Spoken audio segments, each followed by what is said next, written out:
గమనించాలి. మనకు మున్సిపల్ ఎన్నికలు వచ్చినాయి. మొన్ననే లేటెస్ట్గా గ్రామ పంచాయతీ ఎన్నికలలో బీసీలకు అన్యాయం జరిగింది. 42% రిజర్వేషన్ ఇవ్వకుండానే ముందుకు పోయిండు. ఇవాళ మున్సిపల్ ఎన్నికలు వచ్చినాయి. మళ్ళీ మున్సిపల్ ఎన్నికలలో 42% మాట ఎత్తకుండా కాంగ్రెస్ ప్రభుత్వం ముందుకు పోతుంది. ఆ ముందుకు పోయేటటువంటి సందర్భంలోనే మరి బీసీలు ఎక్కడ తెలుసుకుంటారో, మరి సంస్థలు, చాలా సంస్థలు, వ్యక్తులు ఎక్కడైతే గలమెత్తుతారో అనేటటువంటి ఆలోచన రాగానే ఏం చేస్తారు, గుంపు మేస్త్రి గారు గుంటనక్క గారిని ట్యాపింగ్ కేసులో పిలుస్తారు. గుంపు మేస్త్రి గుంటనక్క ఇద్దరు కలిసే ఉన్నారు. మభ్యపెట్టేటటువంటి ప్రయత్నం ఇది తెలంగాణ సమాజాన్ని. రేపు పొద్దున మీరు నోటిఫికేషన్ ఇస్తున్నారు మున్సిపాలిటీస్ కోసం, మా బీసీలంతా ఏకమవుతారు, ఏమైంది మా 42% అడుగుతారని చెప్పి కొత్త డ్రామా మొదలుపెట్టిరు తప్పితే ఇది ప్రజలకు వనికొచ్చేటటువంటిది కాదు. వాళ్ళిద్దరు కూడా కలిసే ఉన్నారు. ఇవాళ బీఆర్ఎస్ పార్టీ ఎక్కడ అడిగిందో ఒక్కసారి ప్రజలు గుర్తు చేసుకోవాలి.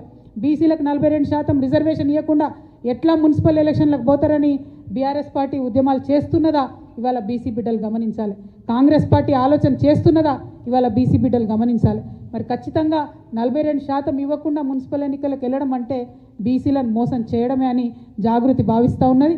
మరి సత్యనారాయణ గారి స్ఫూర్తితోని మేము మరొకసారి డిమాండ్ చేస్తూ ఉన్నాం. ఏం తొందర లేదు, ఎన్నికలకు ఏం ఇబ్బంది లేదు. ఎప్పుడైతే పొలిటికల్ పవర్ అనేటటువంటిది బడుగు బలహీన వర్గాలకు వస్తుందో, 85% పైచిలుకున్నారని చెప్పి రాహుల్ గాంధీ గారు చెప్తున్నటువంటి ఆ సమాజానికి వస్తుందో అప్పుడే తెలంగాణ బాగుపడుతుంది. కాబట్టి 42% రిజర్వేషన్ ఇవ్వాలి అని ఇప్పటికీ కూడా నేను ప్రభుత్వాన్ని డిమాండ్ చేస్తున్నా. ఆలస్యం కాలేదు, ఆ దిశగా ఆలోచన చేయాలి. ఒకవేళ ఇవ్వకుండా ప్రభుత్వం ముందుకు పోతే మాకు చాలామంది ఫోన్లు చేస్తున్నారు, జాగృతిగా మీరు మద్దతు ఇవ్వండి అని. మేము ఇంకా ఫుల్ ఫ్లెజ్డ్ పొలిటికల్ పార్టీ కాలేదు, ఎన్నికల్లో పోటీ చేసే పరిస్థితి లేదు.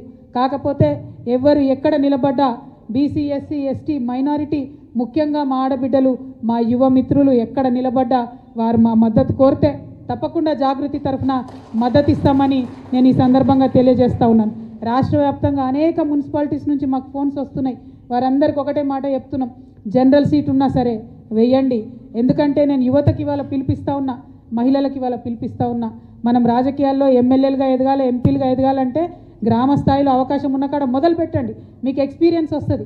గెలుపు ఓటమి ఇంపార్టెంట్ కాదు, ఎలక్షన్ ప్రాసెస్ ఎట్లా ఉంటుంది, ఎలక్షనీరింగ్ ఎట్లా ఉంటుంది, ప్రజల దగ్గరికి పోయి ఓటు అడిగేటటువంటి విధానం ఎట్లా ఉంటుంది, ఇది మీకు ఒక ట్రైనింగ్ గ్రౌండ్గా, ఒక ప్రిపరేటరీ గ్రౌండ్గా పనికొస్తుంది. కాబట్టి మున్సిపల్ ఎన్నికలు సంపూర్ణంగా మీరు వాడుకోవాలని చెప్పి తెలంగాణ యువతకు, తెలంగాణ మహిళలకు, తెలంగాణ బీసీ బిడ్డలకు నేను పిలుపునిస్తూ ఉన్నాను. మాకు ఎక్కడ వీలైతే అక్కడ మమ్మల్ని ఎవరు అప్రోచ్ అయితే వాళ్లకు మేము మద్దతు ఇస్తాం. అవసరమైన చోట మా కార్యకర్తలు పోతారు, నేను పోతాం, అందరం పోయి ప్రచారం కూడా చేసి మరి యువ మిత్రులను, కరప్షన్ లేనటువంటి వాళ్ళను, కొత్తగా రాజకీయాల్లోకి రావాలనుకునే వాళ్ళను తప్పకుండా ఆహ్వానిస్తామని కూడా ఈ సందర్భంగా నేను తెలియజేస్తూ ఉన్నాను. అదే కాకుండా మీ అందరికీ తెలుసు, మరి ఇందాక నేను చెప్పినట్టు ఏదైతే బీసీల విషయంలో బీఆర్ఎస్ కాంగ్రెస్ కలిసి మభ్యపెడతా ఉన్నారో, నిన్న మొన్న నవ్వొచ్చింది నాకు. కేటీఆర్ గారు పోయి సికింద్రాబాద్ జిల్లా చేయాలని ఉద్యమం చేస్తున్నారు. 10 ఏళ్లలో సికింద్రాబాద్ జిల్లా చేయమని అడిగినటువంటి వాళ్ళందరినీ కూడా అణచివేసి జైళ్లలో వేసి విస్మరించి ఇవాళ మళ్ళా కొత్తగా పోయి సికింద్రాబాద్ జిల్లా చేయాలని కేటీఆర్ గారు మాట్లాడుతూ ఉన్నారు. నేను ఒకటే చెప్తా ఉన్నాను, రేవంత్ రెడ్డి గారు జిల్లాలు పునర్వ్యవస్థీకరణ చేస్తామని చెప్పి మాట్లాడుతున్నారు. కానీ మనందరికీ తెలుసు, జనగణన చేస్తున్నటువంటి కేంద్ర ప్రభుత్వం జిల్లాల పునర్విభజన పైన పాబంది పెట్టింది 2027 వరకు. అయినా సరే రేవంత్ రెడ్డి గారు నేను పునర్విభజన అని మాట్లాడుతున్నారు. అది ఇప్పట్లో కాదు. కానీ జాగృతిగా మేము డిమాండ్ చేస్తూ ఉన్నాం, జిల్లాల పునర్విభజన ఎప్పుడు జరిగినా సికింద్రాబాద్ని ప్రత్యేక జిల్లాగా ఏర్పాటు చేయాలని చెప్పి మేము డిమాండ్ చేస్తూ ఉన్నాం.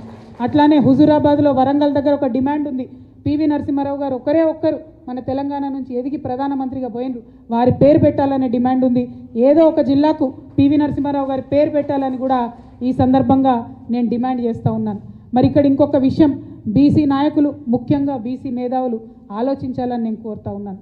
మనకు కాంగ్రెస్ ప్రభుత్వం మొన్న జరిగిన కులగణనలో తీరని అన్యాయం చేసింది. బీసీల లెక్క తప్పు చేసి చూపింది, తక్కువగా చేసి చూపింది.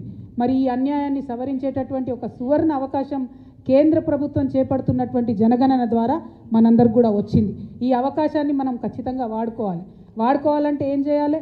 తెలంగాణ జాగృతి ఒక ముందడుగు వేస్తున్నది. మా ప్రయత్నం నచ్చితే బీసీ మేధావులు, నాయకులు, ప్రజలు కలిసి రావాలని నేను కోరుతా ఉన్నాను. కేంద్ర ప్రభుత్వం రేపు చేపట్టబోయేటటువంటి కులగణనలో ఏదైతే కులాల పట్టిక ఉంటుందో ఒక్కొక్క రాష్ట్రంలో ఒక్కొక్క పేరుతో పిలుస్తారు. ఇంకా ఏంటంటే బీసీల సంఖ్య చాలా ఎక్కువ ఉంటుంది.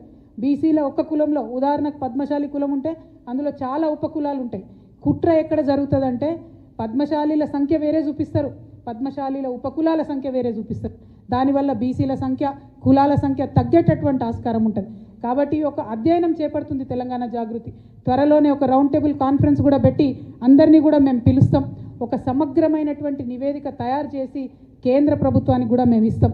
రేపు కేంద్ర ప్రభుత్వం మన రాష్ట్రానికి వచ్చి ఇంటింటికి తిరిగి కులగన్న చేసేటటువంటి సందర్భంలో బీసీల సంఖ్య సరిగ్గా రావాలన్నా, అగ్రవర్ణాల్లో ఉన్నటువంటి అనేక ఉపకులాల సంఖ్యలు సరిగ్గా రావాలన్నా, ఎస్సీలలో ఉన్నటువంటి అనేక ఉపకులాల సంఖ్య సరిగ్గా రావాలన్నా, ఎస్టీ ఆదివాసీ తెగలల్లో ముఖ్యంగా ఇప్పటికీ సర్టిఫికెట్ రానటువంటి ఎన్నో తెగలు ఉన్నాయి, వాళ్ళ సర్టిఫికెట్లు వాళ్ళ కులాల పేర్లు సరిగ్గా రావాలన్నా, బీసీలలో ఉండే సంచార జాతుల యొక్క కులాల సర్టిఫికెట్లు పేర్లు కరెక్ట్గా రావాలన్నా ఇప్పటి నుండే మనం అధ్యయనం చేయాలి. వాస్తవానికి ఈ పని రాష్ట్ర ప్రభుత్వం చేయాలి. కానీ నాకు గుంపు మేస్త్రి గారి మీద నమ్మకం లేదు. మొన్ననే బీసీలను మోసం చేసిండు, మొన్ననే మన సంఖ్య తక్కువ చేసి చూపించిండు, మొన్ననే మన సంఖ్య తగ్గించాలని చూసిండు. కాబట్టి ఈ అధ్యయనం ఒక బాధ్యతాయుతమైనటువంటి సంస్థగా జాగృతి చేపడుతున్నది. సమగ్రమైనటువంటి నివేదిక తయారు చేసి కేంద్ర ప్రభుత్వానికి ఇవ్వబోతా ఉన్నాం.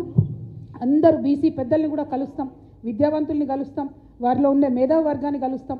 ఏ కులంలో ఏ ఉపకులాలు ఉన్నాయో ఆ పట్టికేందో తీసుకుంటాం, ఏ ఏ పేర్లతో ఉన్నాయో తీసుకుంటాం. దీనికోసం మా వంతుగా ప్రయత్నం చేస్తాం.